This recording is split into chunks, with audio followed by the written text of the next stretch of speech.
ಟೈಮಲ್ಲಿ 6 ಲಕ್ಷ ರೇಟ್ನ ನಿಗದಿ ಮಾಡಿದ್ರು. ಕೇಂದ್ರ ಸರ್ಕಾರದಿಂದ 1 ಲಕ್ಷ, ರಾಜ್ಯ ಸರ್ಕಾರದಿಂದ 1,20,000 ಜನರಲ್ಗೆ, SC/ST ಇದ್ರೆ 2 ಲಕ್ಷ ರೂಪಾಯಿ. ಬರೇ ಅವ್ರು 2 ಲಕ್ಷ ಕೊಟ್ರೆ ಅವ್ರು ಒಂದ್ ಮನೆ ಸಿಗ್ತಾ ಇತ್ತು.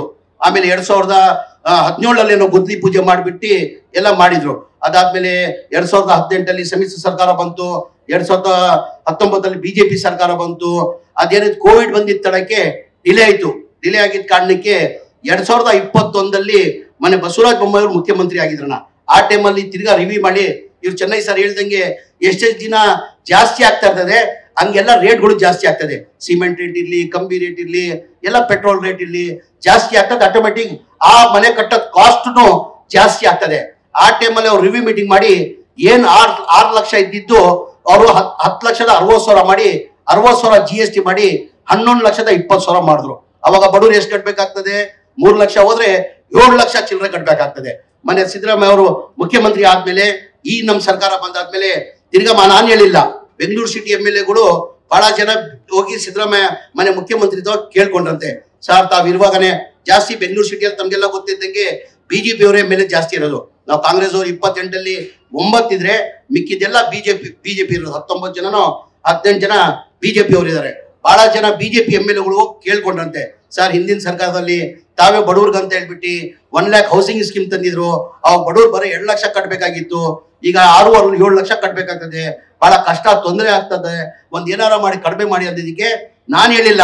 ಮನೆ ಮುಖ್ಯಮಂತ್ರಿನೇ ಬಡವ್ರ ಬಗ್ಗೆ ಕಾಲೇಜ್ ಇದ್ದಿದ್ದ ಕಾರಣಕ್ಕೆ ಅವರೇ ಮೀಟಿಂಗ್ ಕರೆದ್ಬಿಟ್ಟು 1 ಲಕ್ಷ ರೂಪಾಯಿ ನಾನು ಕೊಡ್ತೀನಿ, ಬಡವ್ರಿಗೆ ಜಾಸ್ತಿ ಮಾಡ್ಕೊಳಕ್ ಬೇಡ, ನಾನು 1 ಲಕ್ಷ ಸರ್ಕಾರ ಅವತ್ತು ಇದು ಕೊಡ್ತೀನಿ, ಇಷ್ಟು ಗ್ಯಾರಂಟಿದಲ್ಲೂ ನಾನು 1 ಲಕ್ಷ ಕೊಡ್ತೀನಿ ಅಂತ ಹೇಳ್ಬಿಟ್ಟು ಬ್ಯಾಂಕಲ್ಲಿ ಸೂಚನೆ ಕೊಟ್ಟು, ಬ್ಯಾಂಕಲ್ಲಿ ಏನಾಗ್ತದೆ ಬಡವ್ರಿಗೆ ದುಡ್ಡು ಕೊಡ್ಬೇಕಾದ್ರೆ ಸಿಬಿಲ್ ಇಲ್ಲ ಅಂದ್ರೆ ಯಾರು ನ್ಯಾಷನಲೈಸ್ ಬ್ಯಾಂಕ್ ಯಾರು ಮುಂದೆ ಬರ್ತಾ ಇಲ್ಲ.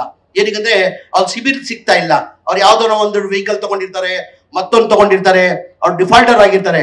ಆ ಕಾರಣಕ್ಕೆ ಅವ್ರು ನ್ಯಾಷನಲೈಸ್ ಬ್ಯಾಂಕ್ ಅಲ್ಲಿ ಸಿಗ್ತಾ ಇಲ್ಲ. ಬೇರೆ ಬ್ಯಾಂಕ್ ಹೋಗ್ಬೇಕಾದ್ರೆ ರೇಟ್ ಆಫ್ ಇಂಟ್ರೆಸ್ಟ್ ಏನಾಗಿದೆ 11ರಿಂದ 12% ರೇಟ್ ಆಫ್ ಇಂಟ್ರೆಸ್ಟ್ ತಗೊಂತಾರೆ. ಆ ಹಿನ್ನೆಲೆಯಲ್ಲಿ ಮನೆ ಮುಖ್ಯಮಂತ್ರಿಗಳು ಈಗ ನಾಡಿದ ಕ್ಯಾಬಿನೆಟ್ ಅಲ್ಲಿ, ಗುರುವಾರ ಕ್ಯಾಬಿನೆಟ್ ಅಲ್ಲಿ ಬರ್ತಾ ಇದೆ, 4% ಅವ್ರು ಕಟ್ಟಬೇಕು, ಮಿಕ್ಕಿದ್ದು ಇಂಟ್ರೆಸ್ಟ್ ಸರ್ಕಾರ ಕಟ್ತದ ಅಂತ ಹೇಳ್ಬಿಟ್ಟು ಮನೆ ಮುಖ್ಯಮಂತ್ರಿ ಅದು ಒಂದು ತೀರ್ಮಾನ ತಗೊಂಡಿದ್ದಾರೆ. ಅದು ನಾವೇ ಲೋನ್ ಮಾಡಿ ಈಗ ಬರೀ ಅವ್ರು 2 ಲಕ್ಷ ಕಟ್ಟಬೇಕು, 2 ಲಕ್ಷ ಕಟ್ಟಬೇಕು. ನಾವು ಲೋನ್ ಮಾಡಿ 5 ಲಕ್ಷ ನಾವು ಲೋನ್ ಮಾಡಿದ್ರೆ ಒಂದ್ 5 ವರ್ಷಕ್ಕೆ ಅವ್ರ 4,200 4,300 ರೂಪಾಯಿ ಬರ್ತಾರೆ ಇನ್ಸ್ಟಾಲ್ಮೆಂಟ್. ಈಗ ಹೆಂಗೋ ಬಾಡಿಗೆ ಕಟ್ತಾ ಇದಾರೆ ಅವರು, ಅವ್ರಿಗೆ ಒಂದು ಸ್ವಂತ ಮನೆ ಆಗ್ತದೆ. ನಾನು ಹೇಳೋದೇನಪ್ಪಾ ಅಂದ್ರೆ, ಎಲ್ಲರೂ ದಯಮಾಡಿ ನನ್ನ ಪಕ್ಷ ನೋಡಲ್ಲ ಸರ್, ನಾನು ಯಾವತ್ತೂ ದಯಮಾಡಿ ಪಕ್ಷ ನಾನು ಮಾಡ್ತಾರ ಕಾರ್ಯಕ್ರಮ ಅಂತ ನಮ್ಮ ಮುಖ್ಯಮಂತ್ರಿಗಳು ನಾವು ಮೆಚ್ಕೊಂಡ್ಲೇಬೇಕಾಗ್ತದೆ. ಯಾರನ್ನ ಇರ್ಲಿ, ಈಗ ಯಡಿಯೂರಪ್ಪ ಒಳ್ಳೆ ಕೆಲಸ ಮಾಡಿದ್ರೆ ನಾವು ಮೆಚ್ಕೊಂಡ್ಲೇಬೇಕಾಗ್ತದೆ, ಬಸವರಾಜ ಬೊಮ್ಮಾಯಿ ಅವರು ಒಳ್ಳೆ ಕೆಲಸ ಮಾಡಿದ್ರೆ ನಾವು ಮೆಚ್ಕೊಂಡ್ಲೇಬೇಕಾಗ್ತದೆ. ಈಗ ನಾನು ಮಂತ್ರಿಯಾಗಿ ನಾವು ಮುಖ್ಯಮಂತ್ರಿಗಳು ಮಾಡ್ತಾರ ಕೆಲ್ಸಗಳು ನಾವು ಕಣ್ಣಾರೆ ನೋಡಿದೀವಿ, ನಮ್ಗೆಲ್ಲ ತಿಳಿಸೋದು ನಾವು ಮಾಡ್ಲೇಬೇಕಾಗ್ತದೆ, ನಾವು ಮೆಚ್ಕೊಡ್ಲೇಬೇಕಾಗ್ತದೆ. ಏನಕ್ಕಂದ್ರೆ ಅವರು ಬಡವ್ರ ಬಗ್ಗೆ ಮಾಡ್ಬೋದಾಗಿದ್ದಿಲ್ಲ, ಈಗ ಬೇಜಾರು ಮಾಡ್ಕೊಂಡ್ಬೇಡಿ ಸರ್. ಈಗ ಯಡಿಯೂರಪ್ಪನು 2 ವರ್ಷ ಮುಖ್ಯಮಂತ್ರಿ ಆಗಿದ್ರು, ಬಸವರಾಜ ಬೊಮ್ಮಾಯಿ ಅವರು 2 ವರ್ಷ ಮುಖ್ಯಮಂತ್ರಿ ಆಗಿದ್ರು. ಬಡವ್ರ ಬಗ್ಗೆ ಕಾಲೇಜ್ ಇದ್ದಿದ್ರೆ ಅವರೇ ಒಪ್ಕೊಂಡ್ಬೇಕಾಗಿತ್ತಾನೆ, ಸ್ಲಮ್ ಬೋರ್ಡ್ ದುಡ್ಡು ನಾವೇ ಕೊಡ್ತೀವಿ. ಈಗ ಯಡಿಯೂರಪ್ಪ ಸಿದ್ದರಾಮಯ್ಯ ಒಪ್ಕೊಂಡು ಈಗ ದುಡ್ಡು ಕೊಡ್ತಾ ಇದಾರೆ, ಆತರ ಅವರು ಒಪ್ಕೊಂಡು ಕೊಡ್ಬೇಕಾಗಿತ್ತು. ಬಡವ್ರ ಬಗ್ಗೆ ಕಾಲೇಜಿ ಸಿದ್ದರಾಮಯ್ಯಗೆ ಇದೆ ಅಂತ ಇಷ್ಟು ಗ್ಯಾರಂಟಿನಲ್ಲೂ ಸಿದ್ದರಾಮಯ್ಯಗೆ ಇದೆ ಅಂತ ಹೇಳಕ್ ನಾವು ಬಯಸ್ತಾ ಇದ್ದೀವಿ. ನಾವೆಲ್ಲ ಇರೋದು, ನಾನು ಯಾವತ್ತೂ ಹೇಳ್ತೀನಿ, ನಾನು ಪಕ್ಷ ಭೇದ ಯಾವತ್ತೂ ಮಾಡಲ್ಲ, ಆಮೇಲೆ ಜಾತಿ ಭೇದನೂ ಮಾಡಲ್ಲ ಸರ್. ಎಲ್ಲರೂ ಒಂದೇ ಅವರು ಸರ್. ನಾನು ಹೇಳ್ತೀನಿ, ನಾನು ಮುಸ್ಲಿಂ ಆಗಿರ್ಬೋದು, ಅದಕ್ಕಿಂತ ಮುಂಚೆ ನಾನೊಬ್ಬ ಹಿಂದೂಸ್ತಾನಿ ಕನ್ನಡಿಗ, ಆಮೇಲೆ ನಾನು ಮುಸ್ಲಿಂ. ಆಮೇಲೆ ಎಲ್ಲಾ ರಾಜಕಾರಣಿಗಳಿಗೆ ಒಂದು ಸಲಹೆ ಕೊಡ್ತೀನಿ. ನಾನು ಎಲ್ಲಾ ರಾಜಕಾರಣಿಗಳಿಗೆ ಒಂದು ಯಾವ ವೇದಿಕೆ ಮೇಲೆ ಅವರು ಒಂದ್ ಹೇಳೋದು, ದಯಮಾಡಿ ನೀವು ರಾಜಕೀಯಕ್ಕೆ ಬಂದಾದ್ಮೇಲೆ ದಯಮಾಡಿ ಜಾತಿ ಮಾಡಬೇಡಿ. ನೀವು ಜಾತಿ ಮಾಡಂಗಿದ್ರೆ ಮನೇಲಿ ಇದ್ಕೊಂಡು ಜಾತಿ ಮಾಡಿ, ರಾಜಕೀಯಕ್ಕೆ ಬಂದು ಜಾತಿ ಮಾಡಬೇಡಿ.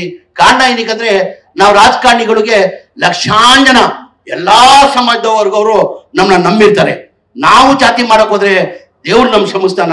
ನಾವೇನ ರಾಜಕಾರಣಿಗಳು ಜಾತಿ ಮಾಡಿದ್ರೆ ನಮ್ಮ ಮಕ್ಳು ಒಳ್ಳೇದ್ ಆಗಲ್ಲ ಅಷ್ಟು ಹೇಳ್ತಾ